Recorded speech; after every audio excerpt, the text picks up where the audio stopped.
Hey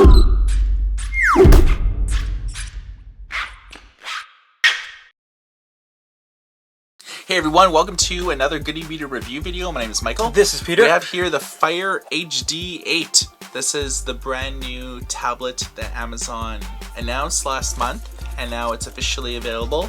This is the first tablet that has Amazon Alexa, but because we live in Canada, Amazon was only turned it on for residents of the United States. So during this video, we're going to show you the core Amazon services, really kind of give you a sense on what this tablet brings to the table. There's the specs. You can pause the video if you want to look at the full specs, but we won't bore you with that. Yeah. Instead, we'll show you the tablet. So the back is orange because this is the tangerine color. It can come in many different colors. The plastic on the alternative colors are very cheap. It's almost like it's a little bit hollow. And there's about a 1 millimeter gap. It kind of just pushes in, so it's not the best plastic on this 8-inch. Amazon embossed logo, camera on the back, micro SD card slot on the side. We also have everything happening up top: power button, micro USB, status indicator light, volume up and down, 3.5mm headphone jack, and the two speakers on the side. The bottom and most of the other side is relatively clear. And then you have the front-facing camera and light sensor on the front. So this is the home screen of the Fire, and everything is pretty well like apps. I like how Amazon went away from the carousel because it would look like garbage. This is more of a standard Android experience. You can swipe and visit dedicated categories: books, videos, games, apps, music, audiobooks, and a newsstand. And if you swipe all the way to the end here, you can see the recent stuff that you have done. So instead of diving like I just showed you into various navigational menus, you can just like click on something and go right to what you did, which I find is very handy. I want to talk to you about some of the core Amazon things that you probably want to know about. First of all is the Silk browser. Now you might be thinking, what's the big deal? It's just a web browser. Well, Amazon has an underlying infrastructure here that remembers the sites that you visit the most, the more that you use this web browser, and then it starts buffering it in advance, so you're not getting the full load time. So if you're on a slow Wi-Fi connection, or you've tethered it to your phone and you're not really getting stellar internet connection, then this might be really relevant. Of course, they have like trending categories and things like this. You can go to, various menus here. So yeah, I mean, it functions like a standard web browser, but I think the big thing here is that private browsing, and it buffers the things that you want to do in advance. Now the Silk browser is not available anywhere else but dedicated Amazon devices.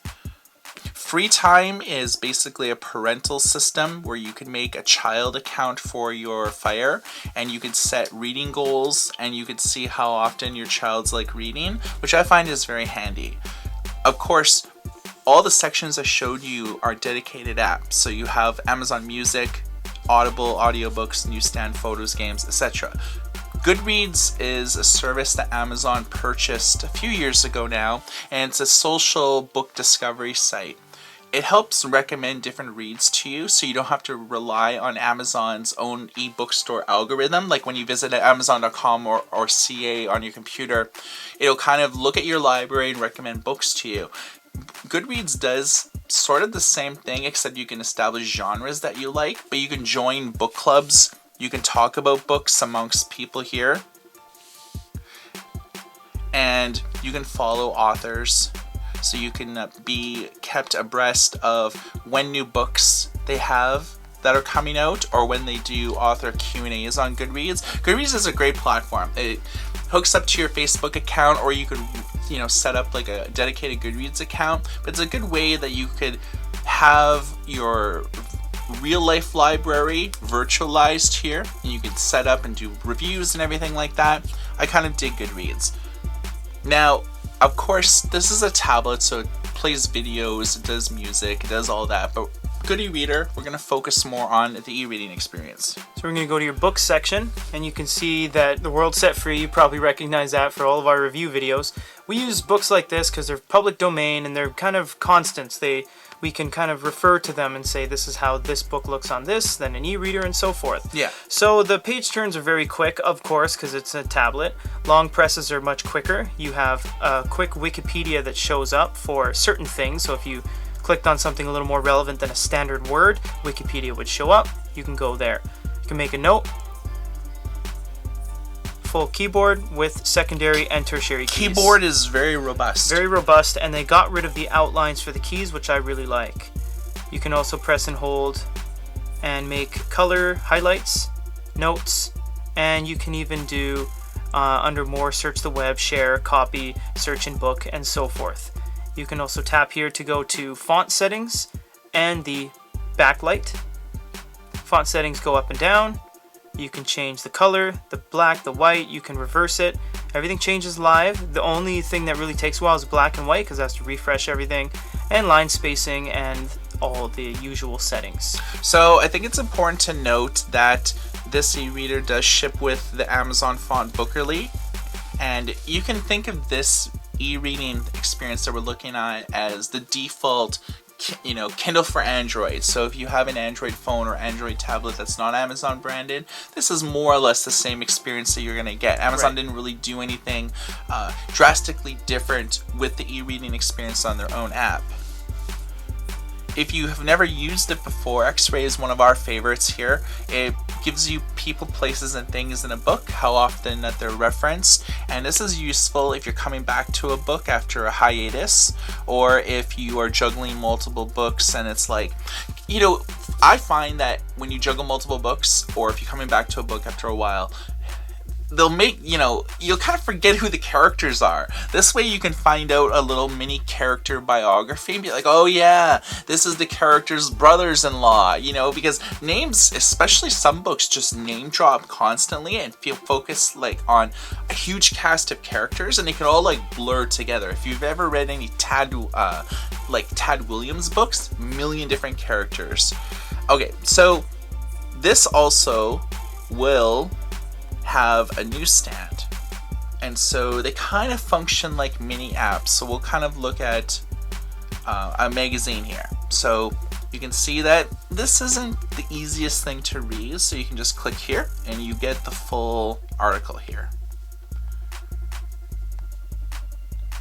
So embedded videos, sort of optimized for the screen. You can't pinch and zoom, but there are options here to change the fonts, and from tiny to huge.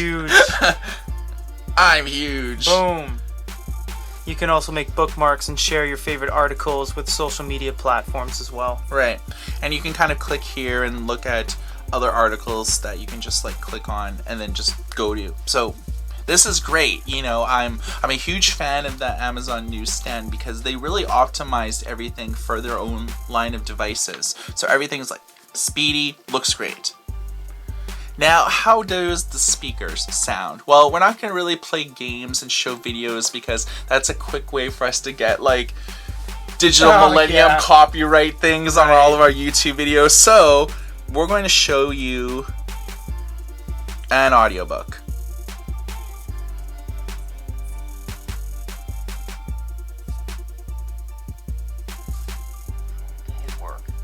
For a time, when he was a young man, that identity was painfully divided. Boer's father, Christian Boer, was professor of physiology at the University of Copenhagen. In Christian Boer's case... Well, that was pretty crisp and loud. Yeah, we were kind of mentioning this during the unboxing video, but I think it's important to note during our full review video, Dolby Sound. Yes, really makes a difference on Amazon devices. We first saw that Amazon was really pulling ahead of the game with the Amazon Kindle Fire HD 8.9 when it had 4 speakers on it. They then moved to the HDX series, which had 2 but were just louder than you could imagine.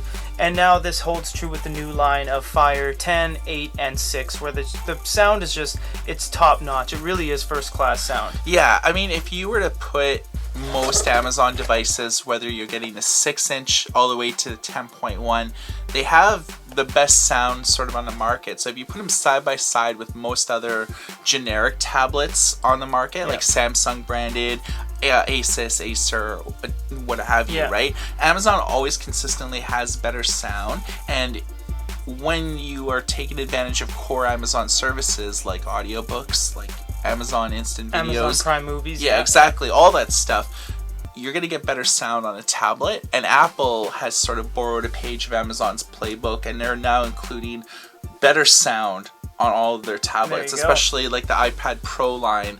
They have a lot of speakers now. They really are focusing on like the audio experience, and I think more tablets really need to, in order to separate themselves in the market. Like, say for example, if you're listening to FLAC videos, or you're a big audiophile, so you have like really awesome headphones and stuff like that. Really, there's really no tablets on the market that just cater to an audiophile. So you're kind of stuck with like, okay, I have to get either Apple or I have to get either Amazon for the best sound, both in clarity and actually having like Dolby stuff. So we've looked at a lot of interesting things here. We've kind of given you our take on the Amazon experience and things like that. If you are a Prime member and if you live in the US, you're going to find a lot of value in this tablet. You can pretty well do everything there is to do. If you live in international markets, you're not going to get access to Amazon Alexa, which isn't actually turned on at the moment, which is Amazon's own voice assistant. You can think of it as Siri, but it'll read to you in text-to-speech news articles, news items. You can order a pizza. You can do a lot of things. It's basically a condensed version of the Amazon Echo, but inside of like a tablet here. So it'll be interesting to see if Amazon Alexa is enough to make people upgrade from older devices to the new HD8. Right. That remains to be seen. But if you know, like I said, Amazon Prime member, you're going to have a lot of value on this tablet. You can shop, you can kind of do all the things that you want to do and have access to everything on demand. It's a not bad tablet. It feels kind of cheap, especially the back plating. And, you know, it doesn't have the best resolution, it doesn't have the best cameras, but, you know, you're not going to be paying over like $200 for this. Exactly. This is a cheap and cheerful tablet that's not going to break the bank. It's available to order now. You can get it in the US and some European markets like the UK and stuff like that right now, but it's not really has wide availability because it's an Amazon tablet. It's an Amazon product, and you know how they are. Yeah. So drop a comment below. Let us know what you think about this tablet, if you think that you're going to upgrade to it, or whether you think Alexa is going to be a big selling point for getting a reader and review of the Amazon Fire HD8. My name is Michael. This is Peter. Everybody take care.